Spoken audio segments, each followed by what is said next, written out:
सूरत के सरथाना इलाके में हीरा कारोबार से जुड़े कारीगरों ने जमकर हंगामा किया। पुलिस के मुताबिक ये हीरा कारीगर उड़ीसा के रहने वाले हैं और अपने शहर वापस भेजने की ये मांग कर रहे हैं। इसी मुद्दे पर उन्होंने बीती रात खूब हंगामा किया और सब्जी के कई ठेलों को आग के हवाले कर दिया। आरोप है कि उड़िया कारीगरों ने वहां पहुंची पुलिस टीम पर भी पथराव किया। बाद में पुलिस ने करीब 80 लोगों को हिरासत में लिया।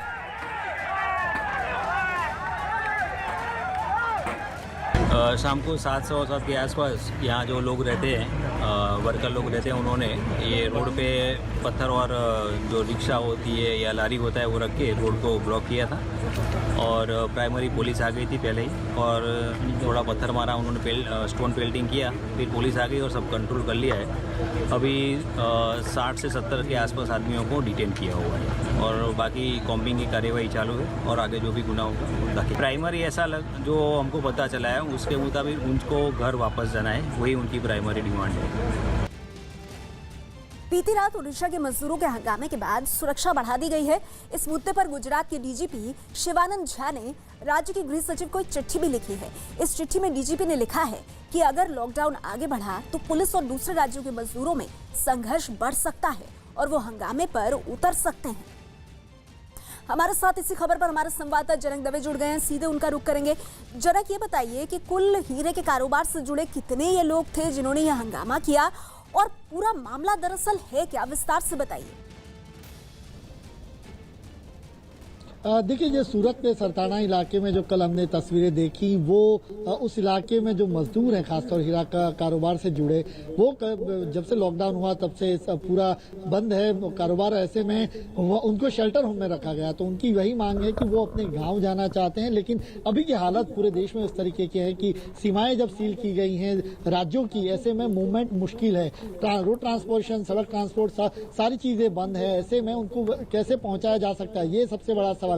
लोगों को समझाया बुझाया जा रहा है, बावजूद लोग कई दिनों से वहां पर थे और उनकी डिमांड ये थी कि उनको घर पर जाना है, जिद पर अड़े थे और उसके बाद उन्होंने हंगामा मचा था। बिल्कुल इसी तरीके से जो हमने आपने इस बात का जिक्र किया, डीजीपी गुजरात ने गृह सचिव को खत लिखा था कि अगर लॉकडाउन बढ़ता है तो इस तरीके की स्थितियां पैदा हो सकती है, संघर्ष हो सकते हैं। ऐसे में एहतियातन कदम उठाने होंगे। जहां शेल्टर होम है उनको जो सुविधाएं हैं वो सुविधाएं उन तक ठीक तरीके से पहुंचानी होंगी। उन्हें समझाना बुझाना होगा कि लोग वहां बाहर ना आए और इस तरीके से हंगामा ना करें, क्योंकि 21 दिन का लॉकडाउन और जिस तरीके से हॉटस्पॉट बनते जा रहे हैं, सूरत, राजकोट, बड़ौदा और अहमदाबाद में जिस तरीके से हॉटस्पॉट बनते जा रहे हैं, ऐसे में किसी भी तरीके का खतरा मोल लेना प्रशासन नहीं चाहता। हो सकता है जिस तरीके से आज भी आपने देखा कि प्रधानमंत्री को राज्यों ने जिस तरीके से बताया है कि लॉकडाउन बढ़ाना चाहिए, पर यह अगर लॉकडाउन बढ़ता है तो इस तरीके से जो मजदूर शेल्टर होम में हैं वो अपने घरों पर जाने की जिद को लेकर अड़े हैं, वो कुछ हंगामा बरत सकते हैं। इस तरीके का एक कॉन्फिडेंशियल लेटर उन्होंने गृह सचिव को लिखा है और एहतियातन कदम उठाने के लिए भी कहा है।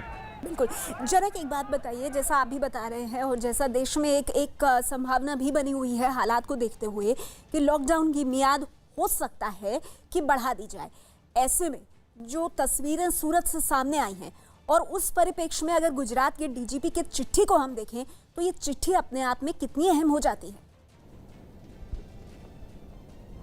बेहद अहम हो जाती है। देखिए, लॉ एंड ऑर्डर का सब्जेक्ट है वो राज्य पुलिस के हाथ में है, लेकिन अब लोगों को भी समझना होगा।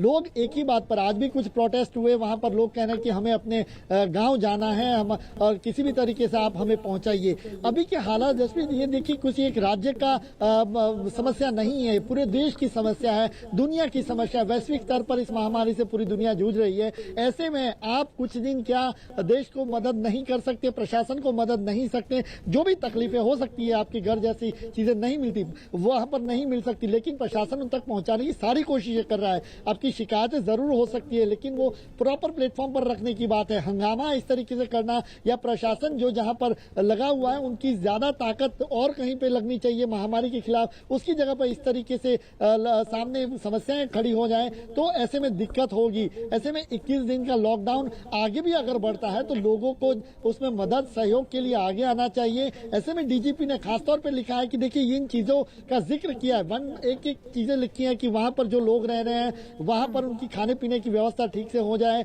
जो उनको समझा बुझाया जा रहा है कि लोकल एडमिनिस्ट्रेशन है वो उनको समझा बुझाए। देखिए, जो बात आप बता रहे हैं, डीजीपी की चिट्ठी का जो हिस्सा आप हाईलाइट कर रहे हैं वो बहुत ज़रूरी है कि बीच का रास्ता ऐसे ही निकलेगा कि लोगों को समझाया बुझाया जाए, उनके राशन पानी का इंतजाम किया जाए और उनसे कहा जाए कि अभी जहां हैं वहीं बने रहें। तो जनक ये अहम जानकारी हमें दे रहे थे। आगे बढ़ते हैं, रुक करते हैं अगली अहम खबर का। दिल्ली का चांदनी महल इलाका कोरोना का दूसरा सबसे बड़ा हॉटस्पॉट बनता जा रहा है। जानकारी के मुताबिक दिल्ली के चांदनी महल इलाके की 13 मस्जिदों से तबलीगी जमात से जुड़े 102 लोगों को निकाला गया था, जिनमें 52 कोरोना पॉजिटिव पाए जा चुके हैं। मस्जिदों से निकाले गए कई जमाती निजामुद्दीन मरकज से जुड़े बताए गए हैं। निकाले गए लोगों में कई विदेशी भी शामिल हैं। चांदनी महल इलाके के 3 लोगों की बीते 3 दिन में कोरोना से मौत हो चुकी है। 6 अप्रैल को इन लोगों को चांदनी महल इलाके की 13 मस्जिदों से निकालकर गुलाबी बाग के क्वारंटीन सेंटर में रखा गया था। इतनी बड़ी तादाद में कोरोना पॉजिटिव मरीजों के मिलने के बाद डीएम ने पूरे इलाके को तुरंत सील करने के आदेश दिए हैं। साथ ही क्वारंटीन किए गए लोगों के संपर्क में आए लोगों की भी तलाश तेज कर दी गई है।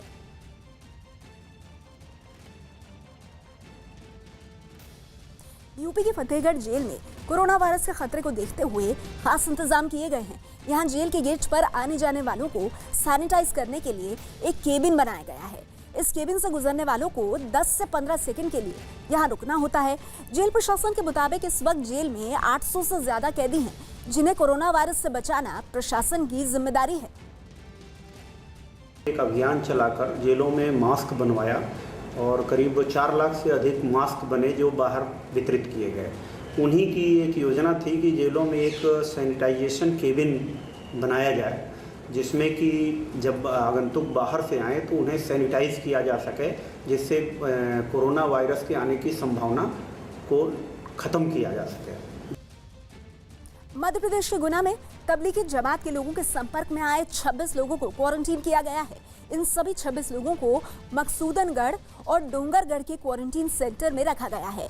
बताया जा रहा है कि नेपाल और बिहार के तबलीगी जमात के लोग 28 फरवरी से 24 मार्च तक मकसूदनगढ़ में रुके थे और ये लोग लॉकडाउन के एक दिन पहले ही विदिशा के लिए रवाना हुए थे। विदिशा में तबलीगी जमात का एक शख्स कोरोना पॉजिटिव आया, जिसके बाद अब उनके संपर्क में आए सभी 26 संदिग्धों के सैंपल लिए जाएंगे।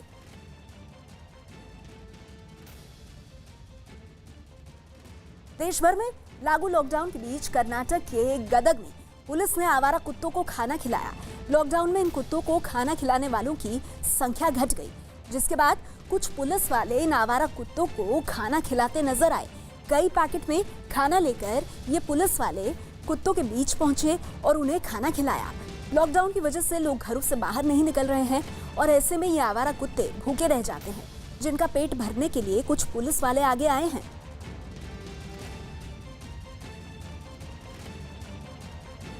मध्य प्रदेश के बुरहानपुर में कोरोना से जंग में जुटे पुलिस वालों के लिए खास पहल की गई है।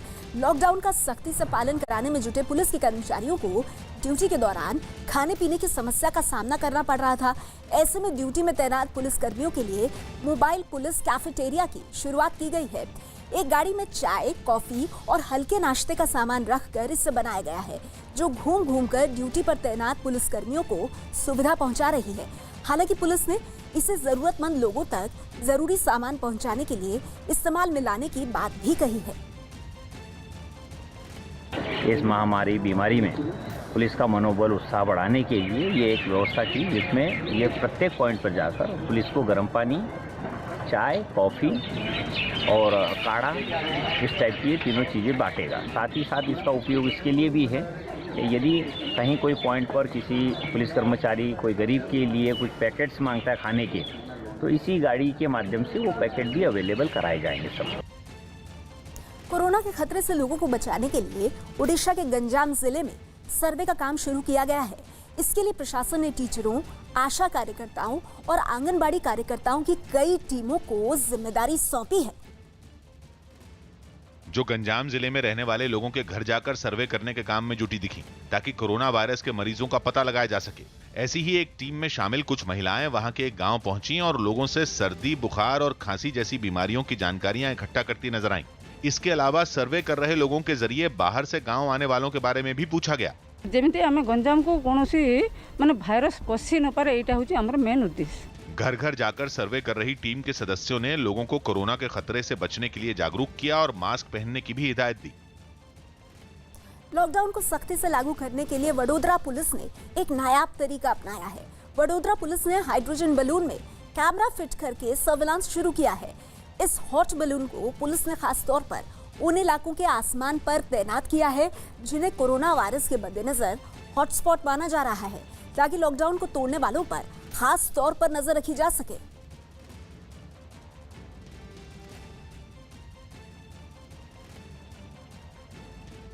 लॉकडाउन की वजह से किसी को भूखे पेट ना सोना पड़े, इसके लिए बिहार के गोपालगंज के कुछ लोगों ने खाना बांटने का अभियान चलाया है। जिले के मीरगंज का प्राचीन ओघड़ दानी मंदिर ट्रस्ट इस अभियान को चला रहा है, जिसके लिए मंदिर के अहाते में दिन रात 50 लोगों की टीम काम करती है। कुछ लोग खाना बनाते हैं, खाना तैयार होते ही इसे पैकिंग टीम को सौंपा जाता है और पैकिंग टीम इसे तैयार कर टोकरियों में भर देती है, जहां से इसे फील्ड में काम करने वाली टीम को सौंप दिया जाता है। ये टीम रोजाना तय समय पर जरूरतमंदों तक खाना पहुंचाने के लिए निकल पड़ती है। आज भोजन का कार्य हम लोग 5 तारीख से भोजन लगातार चला रहे हैं। आसपास के गांवों में जितने वार्ड है हर वार्ड में।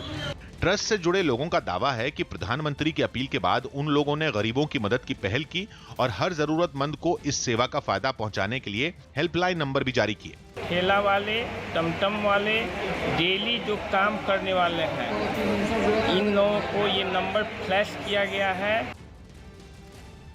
लॉकडाउन के चलते पैदल ही अपने घरों को जा रहे मजदूरों को उत्तर प्रदेश शासन के आदेश पर मुरादाबाद के गांधीनगर पब्लिक स्कूल में प्रशासन की तरफ से अस्थायी शेल्टर होम बनाकर दिया गया है। अस्थायी शेल्टर रूम में खाने पीने और दवाई समेत सभी इंतजाम किए गए हैं। मुरादाबाद प्रशासन ने इन मजदूरों के लिए स्पेशल योगा और मोटिवेशन क्लासेस भी लगानी शुरू कर दी है, ताकि योग के माध्यम से इनका इम्यून सिस्टम दुरुस्त किया जा सके और साथ ही साथ सोशल डिस्टेंसिंग के बारे में भी इनको जानकारी दी जा रही है। यहाँ पर योगा क्लासेस में हाथ धोने के तरीके से लेकर इनकी उदासी को दूर करने के लिए योग से जुड़े खेल भी आयोजित किए जा रहे हैं।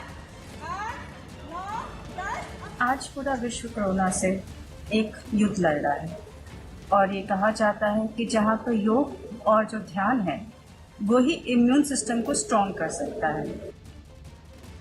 महाराष्ट्र के गढ़चिरौली में लॉकडाउन के बीच एक भावुक तस्वीर सामने आई है, जिसमें 2.5 साल की 2 बच्चियां सीमा के इस पार रह गईं, जबकि उनकी मां तेलंगाना और महाराष्ट्र की सीमा के दूसरी ओर रह गई।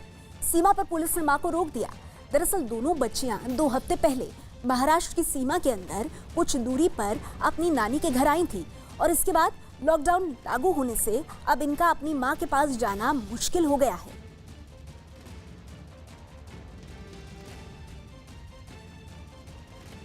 कोरोना के बढ़ते खतरे और लॉकडाउन की खबरों के बीच एक ऐसी खबर जो इंसानियत की मिसाल पेश कर रही है सामने आई है। असम के गुवाहाटी में लॉकडाउन की वजह से फंसे इटली के एक नागरिक को वहां के एक परिवार ने उस वक्त सहारा दिया जब उसे इटली का होने की वजह से किसी ने ना तो रहने की जगह दी और ना ही उसे खाने के लिए कुछ मिल रहा था। ये विदेशी नागरिक गुवाहाटी घूमने के लिए आया था, लेकिन राज्य की सीमा सील होने की वजह से ये लौट नहीं पाया। इटली के नागरिकों में कोरोना के खतरे से जुड़ी खबरों की वजह से जियोवानी नाम के विदेशी नागरिक को रहने और खाने के लिए किसी तरह की कोई सहायता नहीं मिली। ऐसे में शर्मा परिवार उनकी मदद के लिए आगे आया और अब पिछले 17 दिनों में जियोवानी शर्मा परिवार का एक हिस्सा बन चुका है। इस बीच जियोवानी के 2 बार कोरोना के टेस्ट हो चुके हैं, जो कि नेगेटिव आए हैं।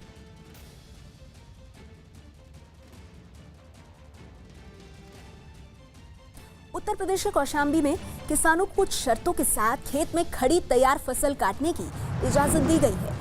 किसान अपनी फसल काटने में जुट गए हैं। वहीं किसानों को कम मजदूरों के साथ उचित दूरी बनाकर काम करने के निर्देश दिए गए हैं और किसान सोशल डिस्टेंसिंग का पालन भी कर रहे हैं। वहीं किसान फसल काटने की इजाजत मिलने से काफी खुश हैं। बिहार के जहानाबाद में समय पर एम्बुलेंस नहीं मिलने और इलाज में देरी के आरोप में 3 साल के बच्चे की मौत का मामला सामने आया है। बच्चे के शव को लेकर उसकी मां बदहवास होकर घूमती दिखी। बच्चे के शव को लेकर परिवार के लोग रोते बिलखते नजर आए। अरवल जिले के रहने वाले इन लोगों का यह आरोप है कि उनके बच्चे को सर्दी और बुखार था और तबीयत बिगड़ने पर उसे बड़े अस्पताल रेफर कर दिया गया था, लेकिन एम्बुलेंस नहीं मिलने की वजह से वो बच्चे को कई घंटों लेकर भटकते रहे।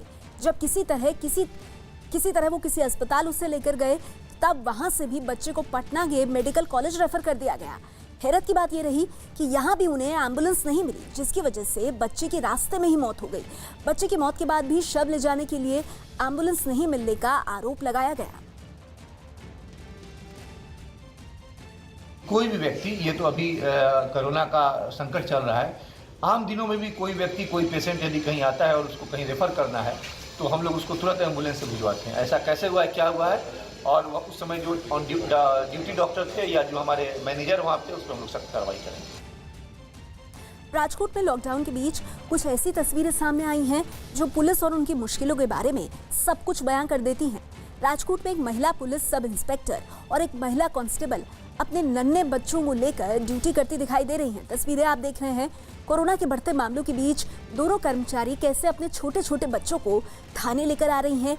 एक बच्ची छोटी है जो कि पालने में है, जबकि दूसरी बच्ची मेज पर खेलती हुई दिखाई दे रही है और उसकी मां अपने काम में व्यस्त है। दरअसल इन दोनों महिला पुलिस वालों के पति भी पुलिस सर्विस में ही है और कोरोना की वजह से उन्हें डबल शिफ्ट में काम करना पड़ रहा है।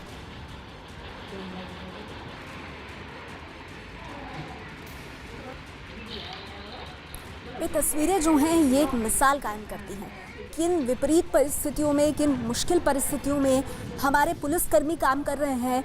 ये तस्वीरें उसकी बानी है। दो महिला पुलिसकर्मी अपनी छोटी छोटी बच्चियों को पुलिस थाने लेकर आई हैं क्योंकि उन्हें ड्यूटी भी करनी है और अपने मासूम बच्चों का ध्यान भी रखना है। एक माँ पुलिसकर्मी अपनी बच्ची को पालने में झुलाती हुई और दूसरी बच्ची जो है वो अपनी माँ के साथ ही मौजूद है, टेबल पर खेल रही है और माँ अपना काम कर रही है। ये तस्वीरें किसी मिसाल से कम नहीं है और कहीं ना कहीं महिला पुलिसकर्मियों की मजबूरी भी दिखाती हैं।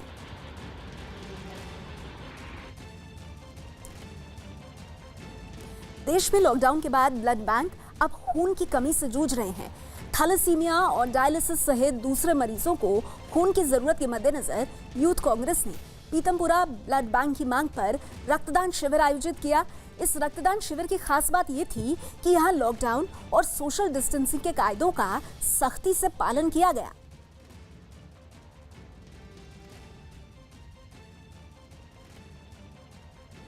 बिहार के नवादा में कोरोना से लड़ाई के लिए प्रशासन मुस्तैद हो गया है। डीएम ने क्वारंटीन सेंटर का जायजा लिया और वहां रखे गए संदिग्ध लोगों के बारे में जानकारी ली। जिले में जो मरीज कोरोना पॉजिटिव पाया गया है उसके इलाके का भी डीएम ने जायजा लिया और इलाके में किए जा रहे सैनिटाइजेशन के काम को भी देखा।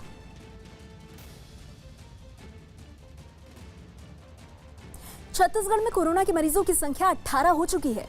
इसके बावजूद कई इलाकों में लोग लॉकडाउन और सोशल डिस्टेंसिंग का पालन नहीं कर रहे हैं। बालोद में पुलिस लोगों को लॉकडाउन का पालन करने और घरों में रहने की सलाह दे रही है। फिर भी एक महिला एक स्कूटर पर 3 छोटे छोटे बच्चों को बिना मास्क लगाए लेकर जाती नजर आई।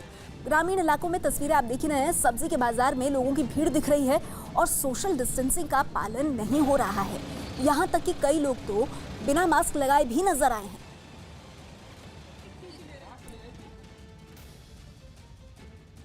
देश भर में पिछले 24 घंटों में कोरोना से 40 मौतें हुई हैं।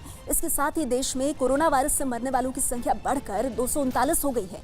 इसके अलावा कोरोना के 1035 नए केस सामने आए हैं, जो 24 घंटे में अब तक की सबसे बड़ी संख्या है। देश में कुल कोरोना के मामले बढ़कर 7,447 हो गए हैं। हालांकि 642 मरीज अब तक ठीक भी हो चुके हैं। कोरोना के मामले 7,000 के पार हो गए हैं और सबसे चिंता की बात यह है कि पिछले 24 घंटे में 40 मौतें हुई हैं।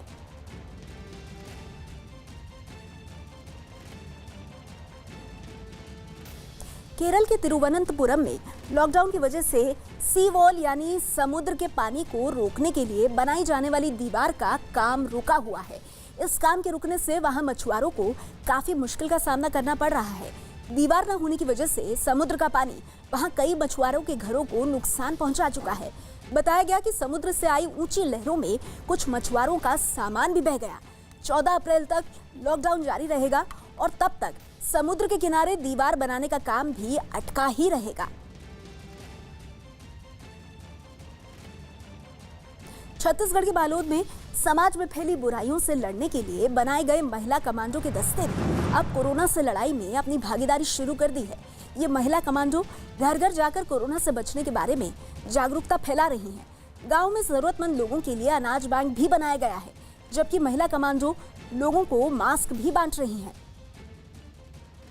अपन स्वेच्छा अनुसार गांव वाले लोग, हम लोग पूरे कमांडो मतलब घूमकर चावल वसूली करे। जो अनाथ है, गरीब है, जिसको मतलब खाना नहीं मिल पा रहा है, उसके लिए हम लोग अन्न इकट्ठा करके ऑफिस में जिसे भेजे हैं। हम लोग गांव में पूरा परिवार मन घर घूम घूम के बतात हन कि कोरोना वायरस अभी फैले है तो घर से बाहर नहीं जाना है। बिहार के खगड़िया में लॉकडाउन को नजरअंदाज कर घर से बाहर निकलने वालों पर पुलिस ने सख्ती की है। पुलिस ने जगह जगह पकड़े गए लोगों से सड़क पर उठक बैठक लगवाई और घर से बाहर ना निकलने की हिदायत देकर छोड़ दिया। तो तस्वीरें बिहार के खगड़िया की आप देख रहे हैं। जो लोग लॉकडाउन का पालन नहीं कर रहे, सड़क पर कुछ इस तरह से उठक बैठक करके पुलिस ने उन्हें सजा दी।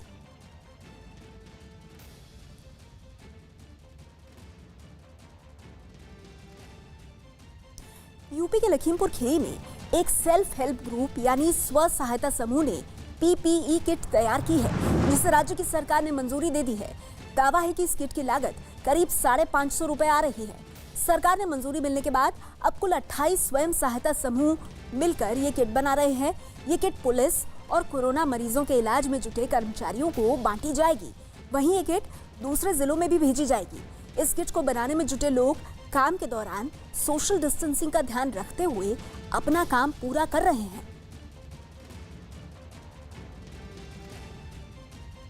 असम के डिब्रूगढ़ में चाय के बागानों में चाय की पत्तियों को तोड़ने का काम शुरू हो गया है। इस दौरान सोशल डिस्टेंसिंग का भी खास ध्यान रखा जा रहा है। वहीं काम में कम संख्या में मजदूरों को लगाया गया है, जिन्होंने मास्क लगाकर काम किया। मजदूरों के लिए सैनिटाइजर की व्यवस्था भी की गई है। इससे पहले सरकार ने कुछ शर्तों के साथ चाय बागानों को खोलने की मंजूरी दी थी। श्रमिक का जो प्रोटेक्शन के लिए उनके लिए जो जो व्यवस्था करना है, जैसे मास्क हम लोग देना, प्लस सोशल डिस्टेंसिंग मेंटेन करना काम में और आने का समय, काम में आने का समय, काम का समय, प्लस पानी का बंदोबस्त, हैंड वॉशिंग का बंदोबस्त करना, ये सब जो मेन ये काम ये है, सब कुछ बंदोबस्त करके सब कुछ ठीक करके उसके बाद काम हम लोग स्टार्ट किया है। उत्तर प्रदेश के भदोही में कोरोना का पहला मरीज सामने आया है, जिसके बाद इलाके में हड़कंप मच गया है। ये मरीज बिहार के कटिहार का रहने वाला बताया जा रहा है, जिसे शेल्टर होम में रखा गया था। मरीज को अस्पताल में भर्ती करवा दिया गया, जबकि शेल्टर होम में रहने वाले 134 लोगों समेत उनके संपर्क में आए लोगों की अब जांच करवाई जाएगी। लुधियाना में चोरी का एक आरोपी कोरोना पॉजिटिव पाया गया है, जिसके बाद पुलिस के 19 जवानों को भी क्वारंटीन कर दिया गया है, जिसमें एसएचओ भी शामिल हैं। चोरी के आरोपी को पुलिस ने 5 अप्रैल को कोर्ट में पेश किया था, जबकि एक दिन उसे पुलिस चौकी में भी रखा गया था। पुलिस ने आरोपी को पकड़ने में मदद करने वाले 2 लोगों को भी क्वारंटीन किया है। वहीं उस वक्त ड्यूटी पर मौजूद मजिस्ट्रेट और कोर्ट के कर्मचारियों को भी क्वारंटीन में जाने के लिए कहा गया है। यूपी के हापुड़ में लॉकडाउन का पालन करवाने और लोगों को जागरूक करने में जुटी पुलिस की टीम के काम को देखते हुए लोगों ने पुलिस पर फूल बरसाए। लोगों ने पुलिस वालों के काम की सराहना करते हुए उनका हौसला बढ़ाया। तो तस्वीरें आप हापुड़ की देख रही हैं, यूपी के हापुड़ की। किस तरह से लोग पुलिस वालों के हौसले को देखते हुए, उनके जज्बे को देखते हुए उन पर फूल बरसा रहे हैं। अपना पुलिस प्रशासन है और सफाई कर्मचारी हैं, जो भी सरकारी अफसर हैं, जो इन लोगों की सेवा में लगे हुए हैं, अपना घर बार छोड़कर एक महीना 15 दिन इन लोगों को हो गए हैं अपने घर गए हुए और अपने तरफ से पूरी सेवा कर रहे हैं। तो उनका एक सम्मान करने का वो था पुष्प वर्षा के द्वारा।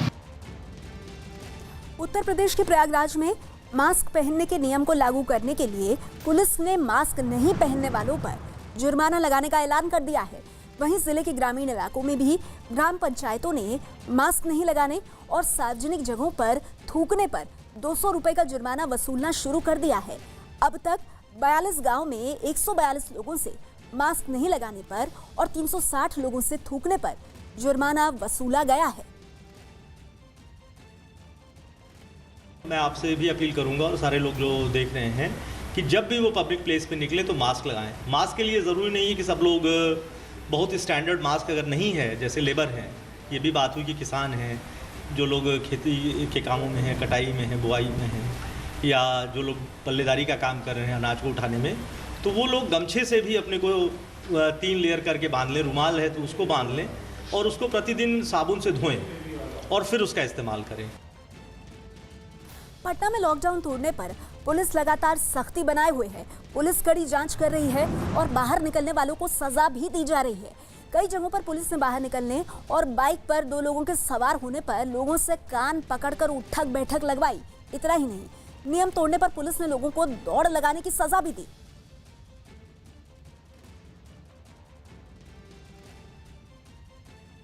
यूपी के पीलीभीत में पुलिस और प्रशासन लॉकडाउन का पालन करवाने में पूरी मेहनत से जुटी है और लोगों को मदद भी पहुंचाई जा रही है। इलाके के लोगों ने पुलिस की मेहनत का सम्मान करते हुए उनकी गाड़ियों पर फूल फेंके। वहीं एसडीएम लॉकडाउन के बीच शहर का जायजा लेने निकले तो लोगों ने फूलों से उनका स्वागत किया।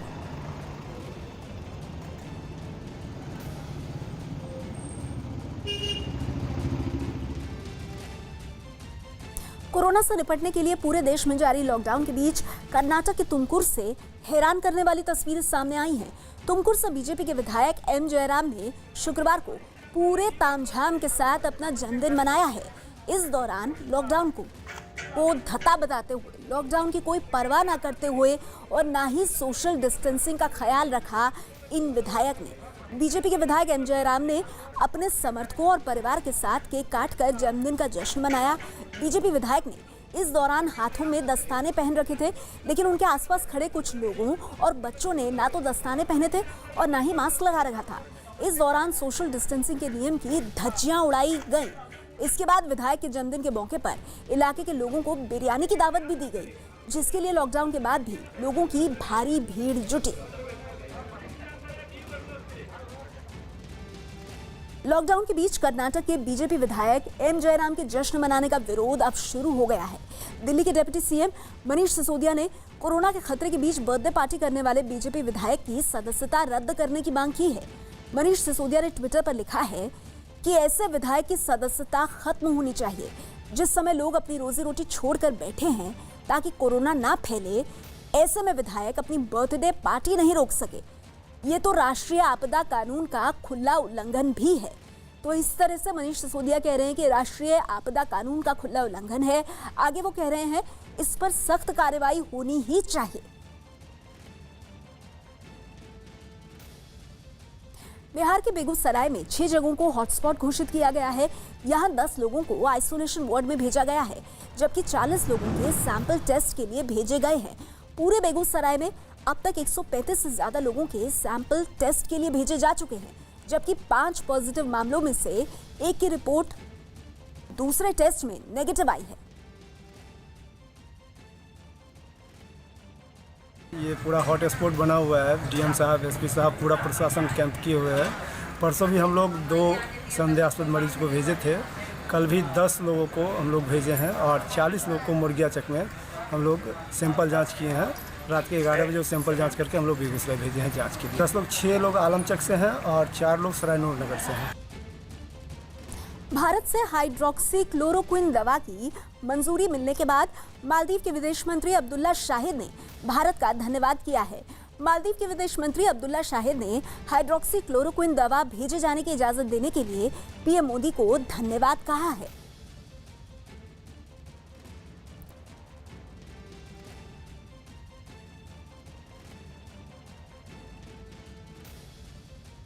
तो हम आपको बता दें ये ट्वीट किया है उन्होंने, और ट्वीट करके वो कह रहे हैं thank you government of India for approving Maldives request for hydroxy chloroquine. यानी वो ये कह रहे हैं कि मालदीव के विदेश मंत्री अब्दुल्ला शाहिद बाकायदा ट्विटर पर धन्यवाद देते हुए कह रहे हैं कि हाइड्रोक्सी क्लोरोक्विन दवा मालदीव भेजने की मंजूरी देने पर भारत का शुक्रिया। यह दवा कोविड-19 के खिलाफ लड़ाई में अहम साबित होगी। जरूरत के समय जो काम आए वही वास्तव में दोस्त होता है।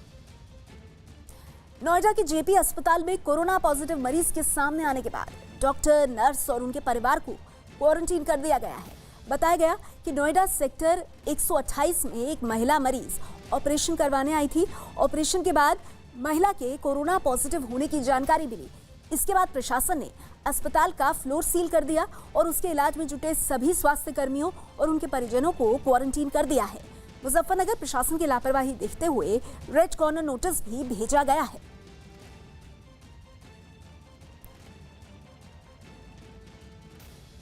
एक व्यक्ति आया था यहाँ जेपी हॉस्पिटल में, जब पोस्ट ऑपरेशन के बाद ये पता चला कि वो कोरोना पेशेंट है। तो हॉस्पिटल वालों ने अवगत कराया है कि इमरजेंसी केस थी तो उनको ऑपरेशन करनी पड़ी, पहले ही उन्होंने टेस्टिंग कर ली थी।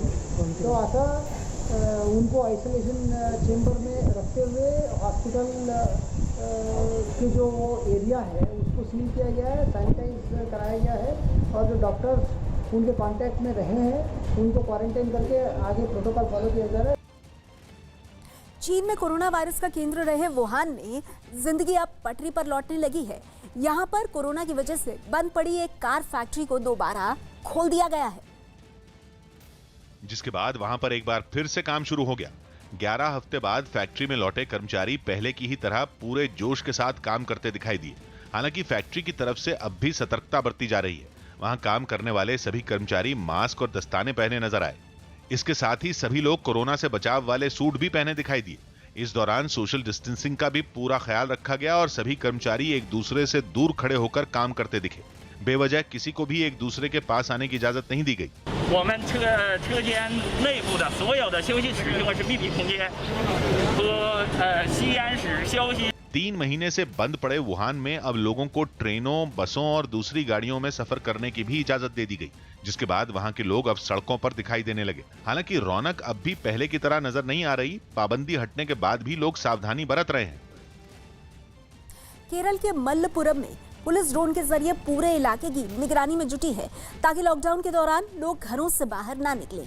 लेकिन ड्रोन से की जा रही निगरानी के दौरान कई ऐसे लोग दिखाई दिए जो लॉकडाउन लागू होने के बाद भी घरों से बाहर घूम रहे थे। एक छोटे पुल के नीचे एक साथ कई लोग खड़े दिखे और जैसे ही लोगों की नजर ड्रोन पर पड़ी तो सारे लोग चेहरा छिपाकर भागने लगे।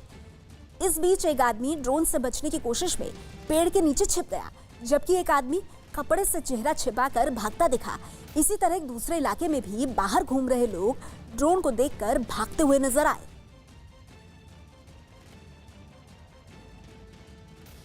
केरल के तिरुवनंतपुरम में लॉकडाउन की वजह से सी वॉल यानी समुद्र के पानी को रोकने के लिए बनाई जाने वाली दीवार का काम रुका हुआ है।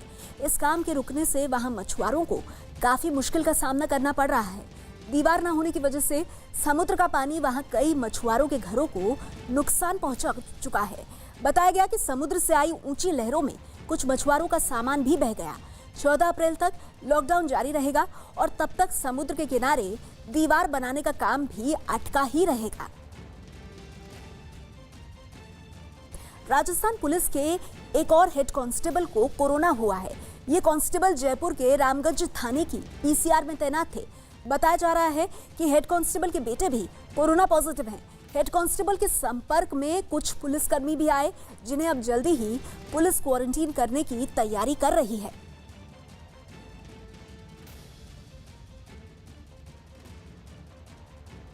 महाराष्ट्र के गढ़चिरौली में लॉकडाउन के बीच एक भावुक तस्वीर सामने आई है, जिसमें 2.5 साल की 2 बच्चियां सीमा के इस पार रह गईं, जबकि उनकी मां तेलंगाना और महाराष्ट्र की सीमा के दूसरी ओर रह गई। सीमा पर पुलिस ने मां को रोक दिया। दरअसल दोनों बच्ची 2 हफ्ते पहले महाराष्ट्र की सीमा के अंदर कुछ दूरी पर अपनी नानी के घर आई थी और इसके बाद लॉकडाउन लागू होने से अब इनका अपनी मां के पास जाना मुश्किल हो गया है।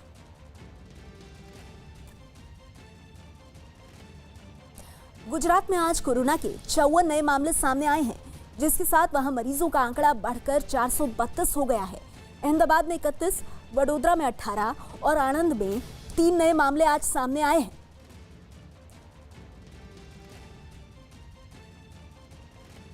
कोलकाता में सैनिटाइजर की किल्लत को देखते हुए जादवपुर यूनिवर्सिटी के कुछ छात्रों ने मदद का हाथ आगे बढ़ाया है। ये छात्र यूनिवर्सिटी के लैब में सैनिटाइजर बनाकर जरूरतमंद लोगों तक पहुंचा रहे हैं। छात्रों के मुताबिक सैनिटाइजर के लिए WHO की तरफ से जो मानक तय किए गए हैं वो उनका पूरा पालन कर रहे हैं। We have 10 liters of isopropyl alcohol and water, distilled water that have been mixed together to form 10 liters. Now all I'm going to do is I'm going to add glycerin and hydrogen peroxide and the solution is going to be prepared. छात्रों ने बताया कि 100 millilitre sanitiser बनाने में उनके 40 रुपए खर्च होते हैं और रोजाना कई लीटर सैनिटाइजर जादवपुर यूनिवर्सिटी में बनाया जा रहा है। बाजार में हैंड सैनिटाइजर की किल्लत है, ऐसे में जादवपुर विश्वविद्यालय के ये छात्र खुद अपने हाथ से ये हैंड सैनिटाइजर बनाकर घर घर पहुंचा रहे हैं। यूपी में कोरोना पॉजिटिव की संख्या बढ़कर 439 हो गई है। नए 6 मामलों में 3 लखनऊ और 3 आगरा के हैं। लखनऊ में कोरोना के 3 और नए मामले सामने आए हैं। सभी लोग लखनऊ के सदर के रहने वाले हैं। केजीएमयू की लैब के ताजा आंकड़ों के मुताबिक 557 सैंपल्स में 6 सैंपल पॉजिटिव पाए गए हैं।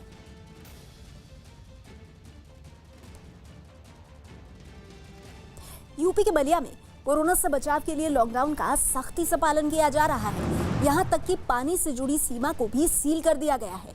बलिया का एक बड़ा इलाका नदी के जरिए बिहार की सीमा से लगा हुआ है। ऐसे में प्रशासन ने नदी के रास्ते को भी सील कर दिया है, जिससे पानी के रास्ते से जिले में न आया जा सके। वहीं नदी के पास बसे गांव के लोगों को भी सावधान रहने की सलाह दी गई है। सबको जागरूक कर देना है कि कोई भी यहाँ नदी को क्रॉस करके बिहार सीमा में नहीं जाएगा, ना कोई बिहार का आदमी यहाँ पे आएगा। पूरे एरिया को सील करने का है इसमें कि कोई आवागमन ना हो, ताकि कोई इन्फेक्शन फैले नहीं। उत्तर प्रदेश के मेरठ में पुलिस ने लॉकडाउन के दौरान घर से बाहर निकलने वालों से निपटने के लिए अब साइकिल का सहारा लिया है। साइकिल पर सवार होकर पुलिस वाले उन गलियों में भी जा रहे हैं जहां गाड़ी की आवाज सुनकर लोग घरों में घुस जाते थे, लेकिन उनके जाने के बाद दोबारा घरों से बाहर निकल जाते थे। लेकिन अब पुलिस हर गली, हर घर के बाहर गश्त लगाकर लोगों से नियम का पालन करवा रही है।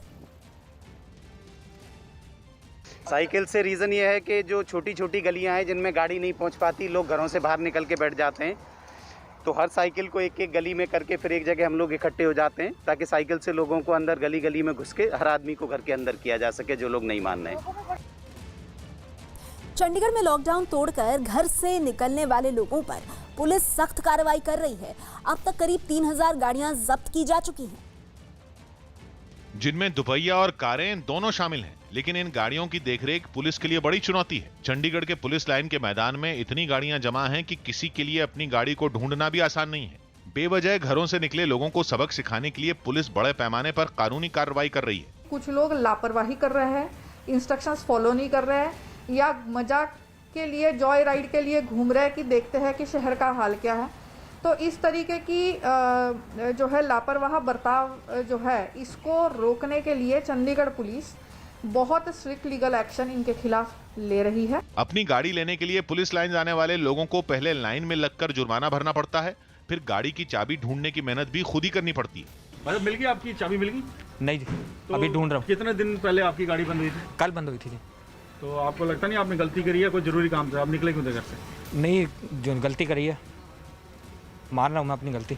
लेकिन इन गाड़ियों की हिफाजत का भी पूरा ध्यान रखा जाता है। इसके लिए हर पल पुलिस की तैनाती तो रहती ही है, ड्रोन की मदद भी ली जा रही है। यहाँ पर चंडीगढ़ पुलिस के जवान ड्रोन के जरिए लगातार पूरी मॉनिटरिंग कर रहे हैं। इन गाड़ियों की सुरक्षा का भी पूरा ख्याल रखा जा रहा है और आप इन गाड़ियों को देखकर अंदाजा लगा सकते हैं कि लगातार पुलिस की अपील के बावजूद कर्फ्यू और लॉकडाउन में कई लोग ऐसे हैं जो अपने घरों से बेवजह बाहर निकले, नियमों का उल्लंघन किया। हालांकि इतनी कड़ी कार्रवाई के बावजूद कानून तोड़ने वाले नहीं मानते। रोजाना करीब 200 से 300 गाड़ियां पुलिस को जब्त करनी पड़ती हैं। कोरोना के खिलाफ लड़ाई में दिन रात ड्यूटी दे रहे पुलिस वालों के लिए गौतम बुद्ध नगर पुलिस कमिश्नर आलोक सिंह ने डिसइंफेक्शन टनल का उद्घाटन किया। ग्रेटर नोएडा की पुलिस लाइन में तैयार की गई डिसइंफेक्शन टनल से पुलिस और प्रशासन के साथ साथ सफाई कर्मचारियों को बहुत सहूलियत मिलेगी।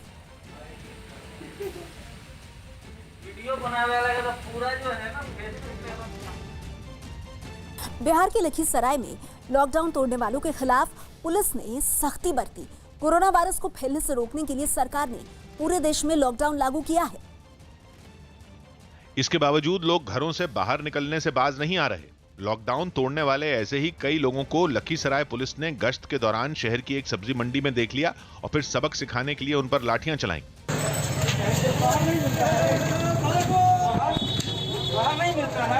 पुलिस वाले सब्जी मंडी में बेवजह घूम रहे एक आदमी से कान पकड़कर उठक बैठक कराते भी दिखे। इतना ही नहीं, कुछ पुलिस वालों ने सब्जी बेचने वालों को भी लॉकडाउन न तोड़ने की चेतावनी दी। पब्लिक नहीं चेतेगी तो हम लोग और सख्त होना पड़ेगा, और सख्त होने के बाद प्राथमिकी भी दर्ज हो जाएगी और अनावश्यक घूमने वाले को हम लोग जेल भेजेंगे।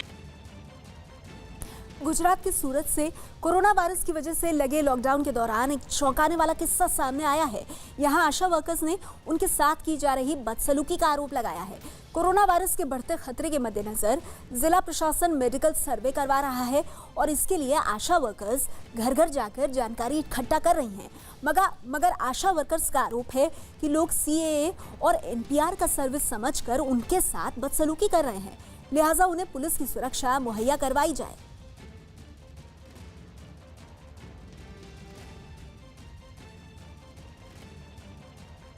तो ये तस्वीरें सूरत से आप देख रहे हैं, जहां आशा वर्कर्स ने चौंकाने वाला आरोप लगाया है। काफ़ी संगीन मामला सामने आया है। दरअसल कोरोना वायरस को लेकर घर घर जाकर सर्वे कर रही, जांच कर रही आशा वर्कर्स ने कहा है कि CAA और NPR के लिए सर्वे समझकर उनके साथ बदसलूकी की जा रही है और ये आशा वर्कर्स अब मांग कर रही हैं कि उनको पूरी सुरक्षा मुहैया कराई जाए।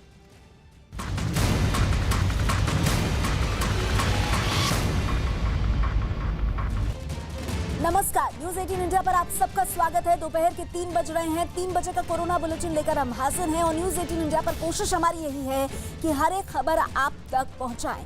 छत्तीसगढ़ में 8 लोगों को कोरोना का संक्रमण देने वाला 16 साल का लड़का ठीक हो गया है। ये बड़ी जानकारी है इस वक्त की। ये लड़का तबलीगी जमात से जुड़ा था और इसके संपर्क में आने से 8 और लोग महामारी की चपेट में आ गए थे। लड़के को 4 अप्रैल को एम्स में भर्ती करवाया गया था। 6 दिन में ही उसे छुट्टी मिल गई। छत्तीसगढ़ के स्वास्थ्य मंत्री ने ट्वीट करके ये जानकारी दी है। छत्तीसगढ़ में कोरोना के 19 केस थे, जिनमें से 10 लोग ठीक हो गए हैं।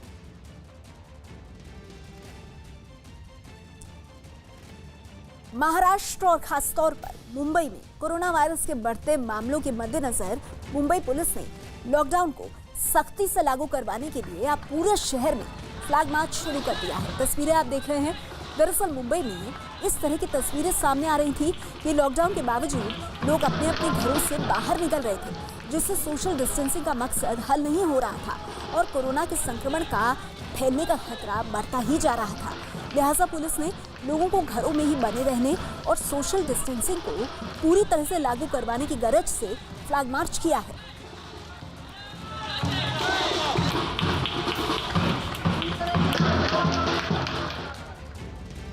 पंजाब के मोहाली के जवाहरपुर गांव में कोरोना के मरीजों की संख्या तेजी से बढ़ रही है।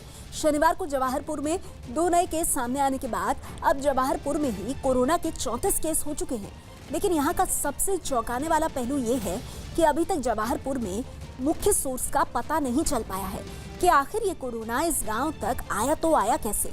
2500 लोगों की आबादी वाले जवाहरपुर गाँव में लगातार लोगों के सैंपल लिए जा रहे हैं और उन्हें आइसोलेट किया जा रहा है। इन नए मामलों के सामने आने के बाद मोहाली जिले में ही कोरोना पॉजिटिव का आंकड़ा 50 पहुंच चुका है। कोरोना से सबसे ज्यादा प्रभावित शहरों में शामिल इंदौर से एक अच्छी खबर आई है। इंदौर में कल 12 कोरोना मरीजों को अस्पताल से छुट्टी दे दी गई है। सीएम शिवराज सिंह चौहान ने बाकायदा ट्वीट कर इसकी जानकारी दी और खुशी जताई। इंदौर में अब तक 235 केस सामने आए हैं, जबकि 14 लोगों की मौत हो गई है, जिसमें 2 डॉक्टर भी शामिल हैं। इंदौर में मरीजों के मुकाबले मौत का प्रतिशत करीब 12% है, जबकि देश में यह आंकड़ा करीब 3% है। लॉकडाउन का सख्ती से पालन करने के लिए दिल्ली पुलिस हाई अलर्ट पर है और इसी के मद्देनजर दिल्ली की सभी मंडियों पर भीड़ पर नजर रखने के लिए दिल्ली पुलिस ने ड्रोन कैमरों का बंदोबस्त कर लिया है। मंडियों के पास बनाए गए पुलिस पिकेट में मौजूद पुलिस वाले मंडियों में आने वाले लोगों को सोशल डिस्टेंसिंग की हिदायत भी दे रहे हैं।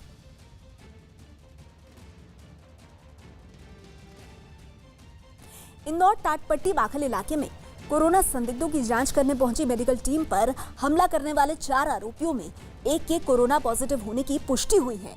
कुछ दिन पहले इंदौर के टाटपट्टी बाखल इलाके में कुछ लोगों ने स्वास्थ्य कर्मियों की टीम पर हमला किया था और उन्हें वहां से भगा दिया था। बाद में पुलिस ने हमला करने के आरोप में 4 लोगों को गिरफ्तार कर जबलपुर भेज दिया था। उन चारों आरोपियों में एक की रिपोर्ट पॉजिटिव आई है, जबकि 3 की रिपोर्ट आना बाकी है।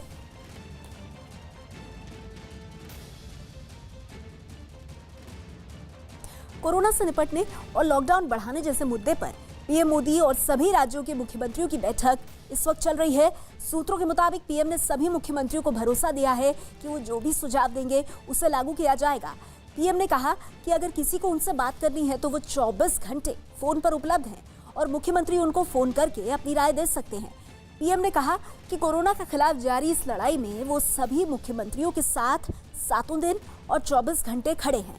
सूत्रों के मुताबिक पीएम ने कहा कि मुख्यमंत्रियों के सुझाव से उन्हें फैसले लेने में आसानी होगी। इस बैठक में महाराष्ट्र के मुख्यमंत्री उद्धव ठाकरे और दिल्ली के मुख्यमंत्री अरविंद केजरीवाल ने लॉकडाउन बढ़ाने की मांग की है। केजरीवाल ने यह भी अपील की है कि लॉकडाउन के दौरान रेल, हवाई और सड़क यातायात पर पूरी तरह से पाबंदी लगाई जाए।